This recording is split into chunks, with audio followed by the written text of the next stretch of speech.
Now our next topic is, and most important topic of this chapter is, excess demand and deficient demand. So इसका generally difference नहीं पूछा जाता, but still हम इसको difference के form में पढ़ रहे हैं बिकॉज ऐसे याद करना इसको थोड़ा ज़्यादा आसान हो जाता है हमारे लिए. तो excess demand and deficient demand, सबसे पहले आता है what is meaning of excess and deficient demand. तो एक्सेस डिमांड नाम से हमें समझ में आ रहा है कि डिमांड ज़्यादा है. अब किसके कंपैरिजन में ज़्यादा है? सप्लाई के कंपैरिजन में ज़्यादा है. सो एक्सेस डिमांड मतलब जब when AD that is aggregate demand is more than aggregate supply at the full employment level. Meaning लिखते समय हमें ये वर्ड लिखना ज़रूरी है बिकॉज इसी से हमारा नेक्स्ट पॉइंट कनेक्टेड होगा. So excess demand is situation when demand is greater than supply, and deficient demand is a situation when demand is smaller than supply at the full employment level. यहाँ पे हमने दोनों जगह demand word क्यों use किया है? Excess supply भी तो यूज़ कर सकते थे बट नहीं, क्योंकि कीन्स की थ्योरी इफेक्टिव डिमांड पे बेस्ड है, इसीलिए हमने यहाँ पे access demand and deficient demand word he use किए हैं. अब एक्सेस डिमांड की वजह से इन्फ्लेशनरी गैप आता है, डेफिशिएंट डिमांड की वजह से डिफ्लेशनरी गैप आता है. ये क्या होता है हम आगे जाके पढ़ेंगे. एक्सेस डिमांड हमारे देश में क्यों होती है? हमने एक एक्सेस डिमांड का एक बेसिक फॉर्मूला पढ़ा था AD का, कि AD में वैसे तो 4 कंपोनेंट्स होते हैं: कंजम्पशन एक्सपेंडिचर, गवर्नमेंट के एक्सपेंडिचर, इन्वेस्टमेंट एक्सपेंडिचर और नेट एक्सपोर्ट्स. नेट एक्सपोर्ट्स मतलब एक्सपोर्ट्स माइनस इम्पोर्ट्स. तो डिमांड ये वाला जो अमाउंट है ये ज़्यादा कब हो पाएगा? जब ये चारों चीज़ें क्या हो जाएंगी? बढ़ जाएंगी. मतलब increase in consumption expenditure, increase in government expenditure, increase in investment expenditure and increase in net exports. Increase in net exports की जगह हम लिखेंगे increase in export and decrease in import. Increase in net export भी लिखते हैं तो गलत नहीं होगा. इसका एक और रीज़न है डेफिसिट फाइनेंसिंग. डेफिसिट फाइनेंसिंग का मतलब होता है जब RBI नई करेंसी इशू करता है हमारे मार्केट में, तो जिस वजह से हमारे देश में पैसे बढ़ जाते हैं इसलिए लोग डिमांड ज़्यादा करने लग जाते हैं. इसका अपोजिट डेफिशिएंट डिमांड के वही 4 रीजंस. अगर कंजम्पशन एक्सपेंडिचर कम हो जाए so decrease in consumption expenditure, decrease in government expenditure, decrease in investment expenditure and decrease in net exports. ये हमारा रीजन बन जाता है डेफिशिएंट डिमांड का. डेफिशिएंट डिमांड मतलब डिमांड कम होनी चाहिए. तो यही चारों जो हमने एक्सेस डिमांड करने बढ़ाए थे ये चारों हमारे कम हो जाएंगे. अगर हम इम्पैक्ट की बात करें आउटपुट एंड एम्प्लॉयमेंट पे, तो क्योंकि हम फुल एम्प्लॉयमेंट लेवल में ऑलरेडी हैं तो एक्सेस डिमांड की वजह से ना तो आउटपुट पे कोई असर पड़ेगा ना तो एम्प्लॉयमेंट पे कोई असर पड़ेगा. क्योंकि हम अपनी ऑलरेडी फुल कैपेसिटी पे हैं तो हमारे देश में और ज़्यादा आउटपुट और एम्प्लॉयमेंट अब नहीं बढ़ पाएगा. बट डेफिशिएंट डिमांड की वजह से आउटपुट और एम्प्लॉयमेंट दोनों ही चीज़ें क्या हो जाएंगी? कम हो जाएंगी. क्योंकि डिमांड कम है तो लोग डिमांड कर ही नहीं रहे हैं, डिमांड कम कर ही नहीं रहे हैं तो प्रोड्यूसर्स को प्रोड्यूस करने की ज़रूरत ही नहीं है. तो वो आउटपुट कम बनाएंगे तो लेबर्स की कम ज़रूरत पड़ेगी तो ऑटोमेटिकली एम्प्लॉयमेंट भी क्या हो जाएगी? कम हो जाएगी. प्राइस पे क्या असर पड़ता है? एक्सेस डिमांड की वजह से प्राइस क्या होने लग जाती है? बढ़ने लग जाती है. क्योंकि हमें पता है कि जब भी डिमांड होती है तो जिस चीज़ की भी डिमांड ज़्यादा होती है मार्केट में उस चीज़ के प्राइसेस क्या होने लग जाते हैं? ज़्यादा होने लग जाते हैं. तो प्राइस बढ़ जाते हैं मतलब इन्फ्लेशन की सिचुएशन आ जाती है. और जब भी डिमांड कम हो जाती है तो प्राइस भी क्या हो जाते हैं? कम हो जाते हैं. और उस वजह से कौन सी सिचुएशन आ जाती है? डिफ्लेशन. अब ये कॉन्सेप्ट कैसे होता है प्राइस वाला, अगर किसी को क्लियर नहीं है तो, अगर एक इकोनॉमी में अचानक से लोगों के पास डिमांड ज़्यादा आने लग गई, डिमांड ज़्यादा कर रहे हैं मतलब सब लोग डिमांड कर रहे हैं. फॉर एग्जांपल 50 लोग डिमांड कर रहे हैं और सिर्फ सामान 10 ही हैं, मतलब हमारे पास सामान सिर्फ 10 है जबकि डिमांड करने वाले लोग 50 हैं.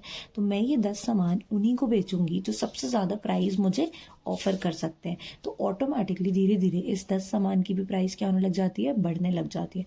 क्योंकि अब डिमांड ज़्यादा हो रही है तो मैं अपना सामान भी ज़्यादा प्राइसेस में बेचने के लिए रेडी हो जाती हूँ. जैसे कि हमारा ऑक्शन का कंसेप्ट होता है, नीलामी का कंसेप्ट होता है. तो इसी वजह से अगर डिमांड ज़्यादा हो रही होती है तो ऑटोमेटिकली जो प्राइसेस होते हैं उस सामान के क्या होने लग जाते हैं? बढ़ने लग जाते हैं. और अगर डिमांड कम है तो ऑटोमेटिकली प्राइसेस क्या होने लग जाते हैं? कम होने लग जाते हैं ना. अगर हम इसी चीज़ को इन्फ्लेशनरी गैप और इसको डायग्राम के तौर पे देखें तो कैसे दिखेगा? एक्सेस डिमांड अभी हमने पढ़ा, excess demand means a situation when aggregate demand is greater then aggregate supply at the full employment level. Full employment level that is full capacity level. हमने पूरे रिसोर्सेज का प्रॉपरली यूज़ किया है. Excess demand की वजह से inflationary gap आ रहा है. अब इन्फ्लेशनरी गैप का मतलब क्या हो रहा है? इन्फ्लेशन आ रहा है, नाम से समझ में आ रहा है कि इन्फ्लेशन आ रहा था क्योंकि अभी प्राइसेस बढ़ रहे थे. बट इन्फ्लेशनरी गैप मतलब एक ऐसी सिचुएशन जहाँ पे एक्चुअल एग्रीगेट डिमांड ज़्यादा हो गई है रिक्वायर्ड एग्रीगेट डिमांड से फुल एम्प्लॉयमेंट को मेंटेन करने के लिए। फॉर एग्जांपल ये डायग्राम है हमारे पास, बेसिक डायग्राम बना हुआ है। ये हमें यहाँ पे बस इतनी ही ज़रूरत थी फुल एम्प्लॉयमेंट लाने के लिए, ये हमारी डिमांड की ज़रूरत थी फुल एम्प्लॉयमेंट लाने के लिए। ई हमारा कौन सा पॉइंट है, फुल एम्प्लॉयमेंट का पॉइंट है। तो जब हमें फुल एम्प्लॉयमेंट चाहिए था तो हमें सिर्फ एग्रीगेट डिमांड सिर्फ इधर तक ही रिक्वायर्ड थी। बट एक्चुअली में देश में क्योंकि कंजम्पशन, गवर्नमेंट एक्सपेंडिचर्स और बहुत सारे एक्सपेंडिचर्स बढ़ गए, तो जो डिमांड है वो बहुत ज़्यादा आ गई है। तो जो एक्चुअल डिमांड की लाइन है जिसको हम डॉटेड लाइन से दिखा रहे हैं वो बहुत ज़्यादा है, इसीलिए हम उसको AD डैश बोलेंगे and that is are actual demand, जो एक्चुअली में आ गई है। तो हमें साफ दिखाई दे रहा है कि हमारा जो फुल एम्प्लॉयमेंट पॉइंट है वो यहाँ पे है। जो हमारा एक्स्ट्रा पॉइंट है, अगर हम इसी लाइन को ऊपर चेक करें तो जो हमारी एक्स्ट्रा वाली लाइन दिख रही है हमें, वो यहाँ पे दिख रही है। सपोज इस लाइन को हम बोल देते हैं F बोल देते हैं। तो ये जो गैप आया है ये हमें चाहिए था डिमांड फुल एम्प्लॉयमेंट के लिए, और ये एक्चुअली में हमारी डिमांड आई है। तो इन दोनों के बीच का जो गैप होता है इसको कहा जाता है इन्फ्लेशनरी गैप। तो इन्फ्लेशनरी गैप और एक्सेस डिमांड में बहुत लोग कंफ्यूज होते हैं, मीनिंग चेंज होता है। एक्सेस डिमांड में हम सप्लाई के साथ कंपेयर कर रहे होते हैं, इन्फ्लेशनरी गैप में हम दोनों डिमांड्स को ही कंपेयर कर रहे होते हैं। एक्सेस डिमांड मतलब डिमांड ज़्यादा है सप्लाई से, इन्फ्लेशनरी गैप मतलब एक्चुअल डिमांड ज़्यादा है रिक्वायर्ड डिमांड से, जितना हमें डिमांड चाहिए थी उससे ज़्यादा डिमांड आ गई है। इसी वजह से इन्फ्लेशन आ गया है देश में, और ये इसको कहा जाता है इन्फ्लेशनरी गैप। बस ये ध्यान रखना है कि हमें डायग्राम में इसी साइड से ये गैप दिखाना है, इस साइड से हम नहीं दिखा सकते, क्योंकि ये इस साइड से हम दिखाएंगे that means that will become a deflationary gap. हमें गैप का साइडिंग यही रखनी है। और कैसे पता चलेगा यही साइड रखना है, ये फुल एम्प्लॉयमेंट था तो इसी के ऊपर हमें गैप दिखाना है, इसी के ऊपर से लाइन खींचेंगे तो हमारा गैप पता चल जाएगा। ये है हमारा inflationary gap and excess demand. Now अब नेक्स्ट कॉन्सेप्ट आता है डेफिशिएंट डिमांड का। जैसे अभी AD पढ़ा था, हमने पढ़ा था डेफिशिएंट डिमांड का मतलब क्या होता है, it is a situation when aggregate demand is less than aggregate supply at the full employment level. मतलब डिमांड कम है सप्लाई ज़्यादा है। इसी वजह से कौन सी सिचुएशन आती है, डिफ्लेशनरी गैप। अगेन दोनों AD के बीच में कंपैरिजन होगा, वहाँ पे एक्चुअल एग्रीगेट डिमांड ज़्यादा चल रही थी इसलिए इन्फ्लेशनरी गैप आ रहा था।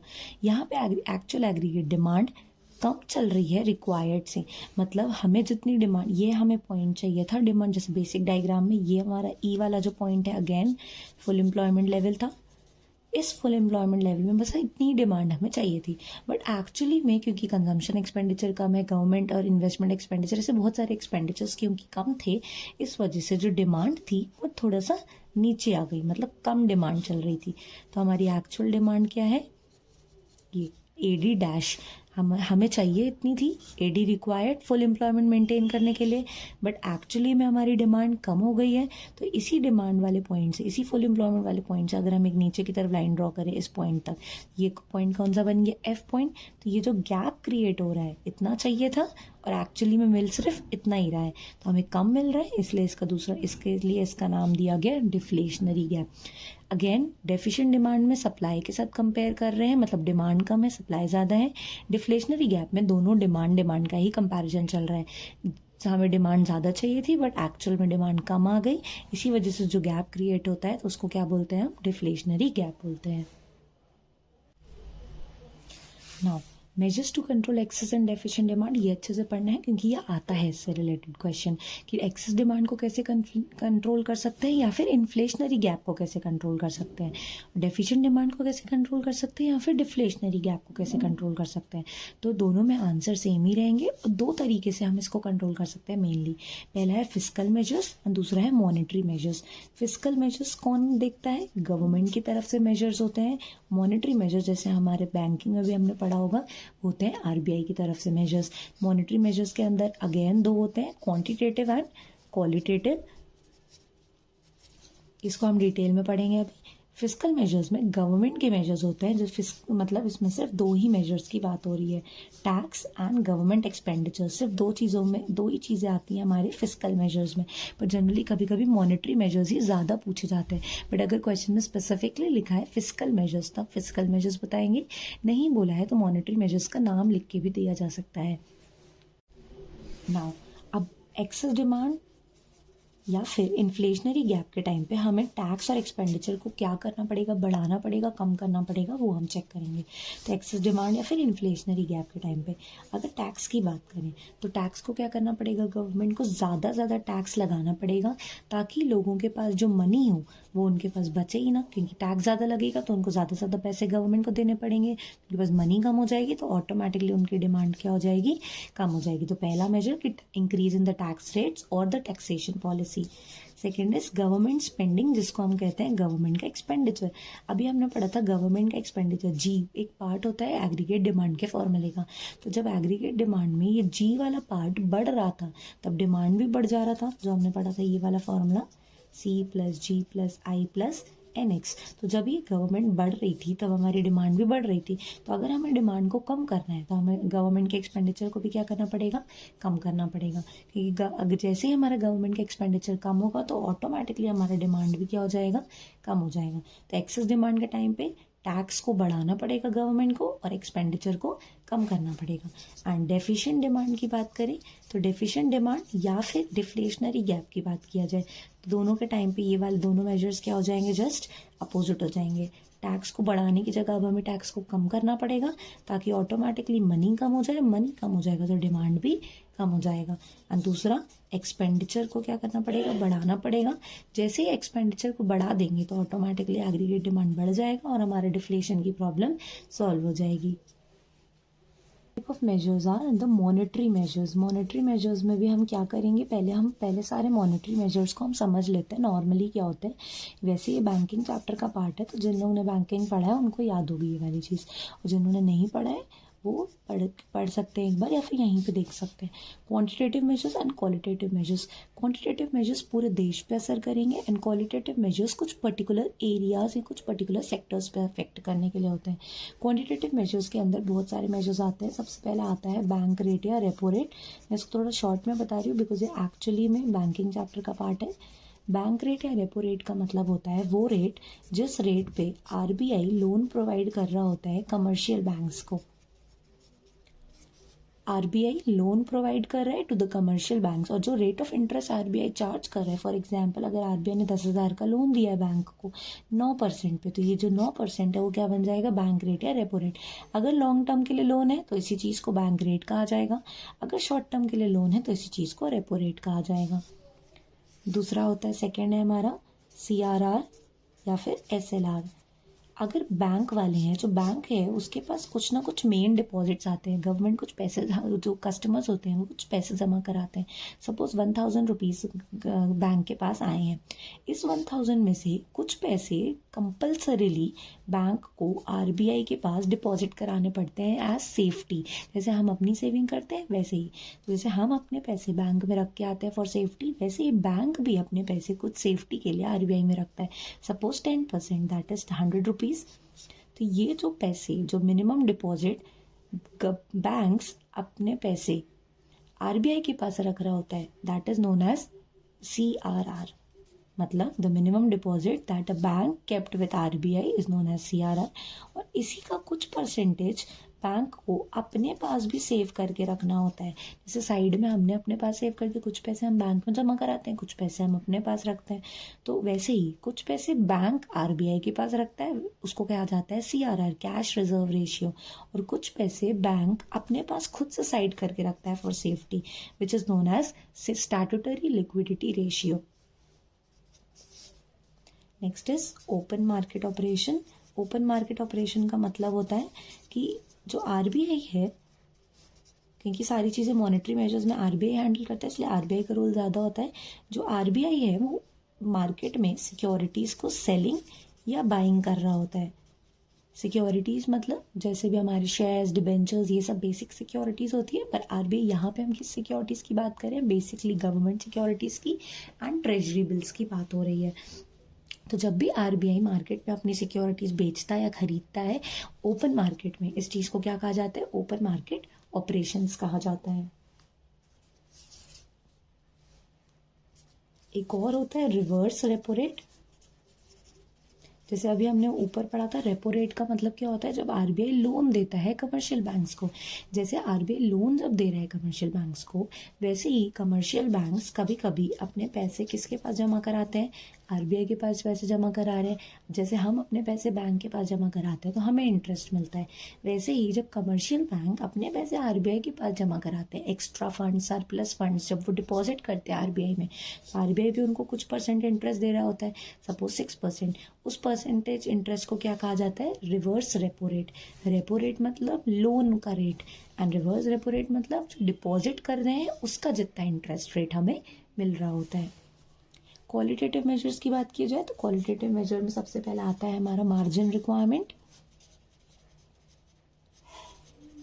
मार्जिन अब मार्जिन वर्ड का मतलब क्या होता है, लोन वैल्यू एक चीज़ होती है। अगर मुझे फॉर एग्जांपल 10 लाख का लोन चाहिए, अगर मुझे 10 लाख का लोन चाहिए और मैं बैंक से लोन लेने जाती हूँ, तो वो मुझे ऐसे ही तो लोन दे नहीं देंगे, तो वो मुझसे कुछ ना कुछ सिक्योरिटी रखवाएंगे। तो जो सिक्योरिटी होती है वो हमेशा लोन की वैल्यू से ज़्यादा रखवाई जाती है। तो सपोज 10 लाख का लोन चाहिए तो कम से कम वो मुझे बोलेंगे कि 15 लाख की आप सिक्योरिटी रखाओ। तो loan value and security value के बीच का जो डिफरेंस होता है, that is known as margin. तो अगर मार्जिन को हम सिंपली लैंग्वेज में बोला जाए तो कैसे बोल सकते हैं, margin means the difference between the security value and the loan value. Security value कितनी है, 15 लाख, लोन कितना मिल रहा है हमें, सिर्फ 10 लाख, मतलब 15 लाख की सिक्योरिटी रखाने के बाद हमें पैसे कितने मिल रहे हैं, 10 लाख। तो बहुत डिफरेंस कितने का वो दोनों में, 5 लाख का। तो यहाँ पे मार्जिन कितनी चल रही है, 5 लाख। नेक्स्ट द क्वालिटेटिव में दूसरा आ जाता है हमारा क्रेडिट रैशनिंग। इसको सिलेक्टिव क्रेडिट कंट्रोल भी कहीं कहीं किसी किसी बुक में लिखा हो सकता है। क्रेडिट रैशनिंग का सिंपल मतलब होता है लिमिटेशन लगाना या रिस्ट्रिक्शन लगाना, लिमिटेशन या रिस्ट्रिक्शन फिक्स करना किसी भी सेक्टर पे। तो अब इसमें 2 टाइप की पॉलिसीज हो सकती है, liberal credit policy and easy credit policy. Liberal credit policy मतलब हम आराम से सबको लोन दे रहे हैं, जो लोन मांगने आ रहे हैं हम उसको लोन प्रोवाइड कर दे रहे हैं, बहुत ज़्यादा लोन प्रोवाइड कर दे रहे हैं। एंड स्ट्रिक्ट क्रेडिट पॉलिसी मतलब हम बहुत मुश्किल से लोन दे रहे हैं, हमने कुछ एरियाज फिक्स कर लिए हैं, सिर्फ इस एरिया में सिर्फ इतना ही लोन दिया जाएगा। फॉर एग्जाम्पल कार लोन, तो अगर हमने फिक्स कर लिया कार लोन जो भी मांगने आएगा उसको सिर्फ 10 लाख का ही मैक्सिमम लोन मिल पाएगा। तो ये क्या होगा, स्ट्रिक्ट क्रेडिट पॉलिसी। इसी में लिबरल करूँ तो मैंने नो लिमिट रख दिया कि जो भी कार लोन मांगने आएगा जितने का मांगना चाहते हैं मांग सकता है, नो प्रॉब्लम। तो देयर इज नो लिमिट। तो ये इजी क्रेडिट पॉलिसी और लिबरल क्रेडिट पॉलिसी, और इसको कहा जाता है स्ट्रिक्ट क्रेडिट पॉलिसी। लास्ट होता है इसमें मॉरल सुएशन। मॉरल सुएशन का सिंपल मतलब होता है समझाना बुझाना, मतलब परसुएशन प्लस प्रेशर। मतलब पहले आरबीआई बैंक्स को समझाएगा कि ऑटोमेटिकली क्रेडिट अगर ज़्यादा क्रिएट हो रहा है, मनी ज़्यादा आ गई है मार्केट में तो उसको कम करो, अगर मनी कम है मार्केट में तो उसको बढ़ाने की कोशिश करेगा, परसुएड करेगा, समझाएगा कि ऐसा मत करो। और उसके बाद अगर वो नहीं समझ रहे हैं तो फिर प्रेशर का अप्लाई करेगा। प्रेशर कैसे अप्लाई करते हैं, इन्हीं इंस्ट्रूमेंट्स के थ्रू अप्लाई किया जाता है। तो ये जो पॉइंट है सिर्फ थ्योरी बेस्ड है। मॉरल सुएशन का मतलब है it is a tool where the RBI uses the persuasion as well as the pressure to control the money supply in the economy. अब बात करते हैं, ये हमारे शॉर्ट में मेजर्स हमने समझ लिए, इस मेजर्स को कैसे अप्लाई किया जाता है एक्सेस डिमांड और डेफिशिएंट डिमांड को कंट्रोल करने के लिए। अगर हम बात करते हैं पहले क्वांटिटेटिव मेजर्स की, तो क्वांटिटेटिव मेजर्स में सबसे पहला था हमारा बैंक रेट या रेपो रेट। तो अगर मुझे इन्फ्लेशन चल रहा है, मार्केट में बहुत पैसा है, तो मुझे एक्सेस डिमांड को कंट्रोल करने के लिए क्या करना पड़ेगा, मार्केट में लोगों के हाथ से पैसा वापस लाना पड़ेगा। तो मैं क्या करूँगी, बैंक रेट या रेपो रेट को आरबीआई क्या कर देगा, बढ़ा देगा। मतलब the bank rate and the repo rate should increase, क्योंकि अगर बैंक रेट और रेपो रेट बढ़ गया इसका मतलब आरबीआई महंगा लोन दे रहा है कमर्शियल बैंक को। जो चीज़ पहले लोन 9% में मिल जा रहा था, अब वही चीज़ का लोन 15% में मिल रहा है। तो कमर्शियल बैंक को अगर महंगा लोन मिल रहा है तो अल्टीमेटली वो नॉर्मल लोगों को भी महंगा लोन देंगे। इस वजह से हमारा जो मनी है मार्केट में वो कम हो जाएगा और एक्सेस डिमांड की प्रॉब्लम अपने आप सॉल्व हो जाएगी। इसका अपोजिट हम कर देंगे डेफिशिएंट डिमांड के टाइम पे कि बैंक रेट और रेपो रेट को क्या हो जाना चाहिए, कम हो जाना चाहिए, ताकि ज़्यादा से ज़्यादा सस्ता लोन लोगों को मिल सके। इसके बाद है CRR and SLR. Same for CRR and SLR भी बढ़ा देना चाहिए आरबीआई को लिमिट। पहले रिक्वायरमेंट थी कि 10% सिर्फ सेव करके रखना है, अब रिक्वायरमेंट है 15% सेव करके रखो। तो अब ज़्यादा पैसे अगर आपने सेफ्टी करने के लिए यूज़ कर दिए तो आप डिमांड तो कर ही नहीं पाओगे, डिमांड नहीं कर पाओगे तो ऑटोमेटिकली डिमांड कम हो जाएगी। देन यहाँ पे CR और SLR को क्या करना पड़ेगा, कम करना पड़ेगा। मतलब जैसे ही आपने कम लिखा सेफ्टी लिमिट, इसका मतलब आप ज़्यादा डिमांड कर पा रहे हो क्योंकि आपके पास पैसे ज़्यादा हैं और ऑटोमेटिकली डेफिशिएंट डिमांड की प्रॉब्लम सॉल्व हो जाएगी। Then come reverse repo rate. तो अगर रिवर्स रेपो रेट की बात करें तो इन्फ्लेशन के टाइम पे रिवर्स रेपो रेट को बढ़ाना चाहिए। पहले 6% का इंटरेस्ट मिल रहा था तो मैं 100 रुपये ही अपने बैंक में रख रही थी। अब 9% का इंटरेस्ट मिल रहा है तो मैं ज़्यादा अपने पैसे कितने रख दूंगी, बैंक में जाके डिपॉजिट कर दूंगी। जैसे ही कमर्शियल बैंक में ज़्यादा पैसे RBI के पास डिपॉजिट कर दिए तो उसके पास लोन देने के लिए पैसे ही नहीं बचेंगे। पैसे नहीं बचेंगे तो हमारे पास भी लोन नहीं आएगा, तो ऑटोमेटिकली हमारी डिमांड क्या हो जाएगी, कम हो जाएगी। डेफिशिएंट डिमांड के टाइम पे यही चीज़ क्या कर देनी चाहिए हमें, अपोजिट। धप में अपोजिट ही चलेगा बेसिकली। और ओपन मार्केट ऑपरेशन मतलब RBI को क्या करना चाहिए, इन्फ्लेशन के टाइम पे सिक्योरिटीज़ को सेल करना चाहिए। क्यों सेल करना चाहिए, क्योंकि मैं अगर सिक्योरिटीज़ बेच रही हूँ, मतलब RBI अगर सिक्योरिटीज़ मार्केट में बेचेगा तो मार्केट में जो लोग हैं उनके हाथ से पैसे किसके पास चले जाएंगे, RBI के पास चले जाएंगे। तो ऑटोमेटिकली वो डिमांड नहीं कर पाएंगे। और यहाँ पे RBI को अगर डेफिशिएंट डिमांड चल रहा है तो RBI को क्या करना चाहिए, सिक्योरिटीज़ खरीद लेना चाहिए। जैसे ही RBI ने सिक्योरिटीज़ लोगों से खरीदा तो लोगों के पास वो RBI ने सिक्योरिटीज़ परचेज किया, तो RBI पैसे किसको देगा, परचेजिंग पावर किसको ट्रांसफ़र कर रहा है, RBI पीपल को ट्रांसफ़र कर रहा है, लोगों को ट्रांसफ़र कर रहा है। तो लोग ऑटोमेटिकली ज़्यादा डिमांड करेंगे और डेफिशिएंट डिमांड की प्रॉब्लम सॉल्व हो जाएगी हमारी। ये हमारे क्वान्टिटेटिव मेजर्स आ जाते हैं। क्वालिटेटिव मेजर्स की बात करें तो क्वालिटेटिव मेजर्स में सबसे पहला था हमारा मार्जिन रिक्वायरमेंट। अगर इन्फ्लेशन की सिचुएशन है तो मार्जिन को हमें क्या करना चाहिए, बढ़ाना चाहिए। मतलब पहले 15 लाख की सिक्योरिटी रखवा के हमें लोन मिल रहा था 10 लाख का, मतलब 5 लाख की मार्जिन चल रही थी। अगर 15 लाख की सिक्योरिटी रखवाओगे तो अब आपको लोन सिर्फ मिलना चाहिए, अब आपको लोन कितने का मिलना चाहिए, सिर्फ 9 लाख का मिलना चाहिए। तो यहाँ पे आपकी सिक्योरिटी क्या हो गई, मार्जिन रिक्वायरमेंट क्या हो गई, बढ़ गई। तो मतलब लेकिन आपके पास पैसे क्या हो गए, मार्जिन बढ़ाया, मतलब डिफरेंस बढ़ाया इन दोनों के बीच का। पहले 5 लाख का डिफरेंस था, अब 6 लाख का डिफरेंस हो गया। तो लोन की वैल्यू ऑटोमेटिकली क्या हो गई, कम। अब लोगों के पास लोन कम आ रहा है तो इस वजह से वो डिमांड भी कम कर पाएंगे। तो इसलिए मार्जिन को क्या करना है, बढ़ाना है। डेफिशिएंट डिमांड के टाइम पे मार्जिन को क्या करना है, हमें कम करना है। मतलब पहले 5 लाख की मार्जिन थी तो अब कितने लाख की मार्जिन कर देंगे, 4 लाख की, ताकि ज़्यादा लोगों को लोन प्रोवाइड हो सके और वो ज़्यादा डिमांड कर सके। उसके बाद आता है क्रेडिट पॉलिसी। तो मैंने पहले भी बताया इन्फ्लेशन है, मतलब कंट्रोल करना है हमें मनी सप्लाई को। तो हम कौन सी क्रेडिट पॉलिसी अप्लाई करेंगी, स्ट्रिक्ट क्रेडिट पॉलिसी अप्लाई करेंगी ताकि हम लोगों को कम से कम लोन प्रोवाइड करें। और डेफिशिएंट डिमांड के टाइम पे हम कौन सी क्रेडिट पॉलिसी अप्लाई करेंगे, इजी क्रेडिट पॉलिसी अप्लाई करेंगे ताकि हम ज़्यादा लोगों को लोन प्रोवाइड कर सकें। एंड मॉरल सुएशन में तो ज़्यादा कोई प्रॉब्लम ही नहीं है। मॉरल सुएशन में बस हम उनको क्या एडवाइस देंगे कि कम से कम लोन प्रोवाइड करना है। यहाँ पे मॉरल सुएशन में क्या एडवाइस देंगे, ज़्यादा लोन आप प्रोवाइड करो। तो बेसिक इंस्ट्रूमेंट्स हमारे सिर्फ इतने ही हैं।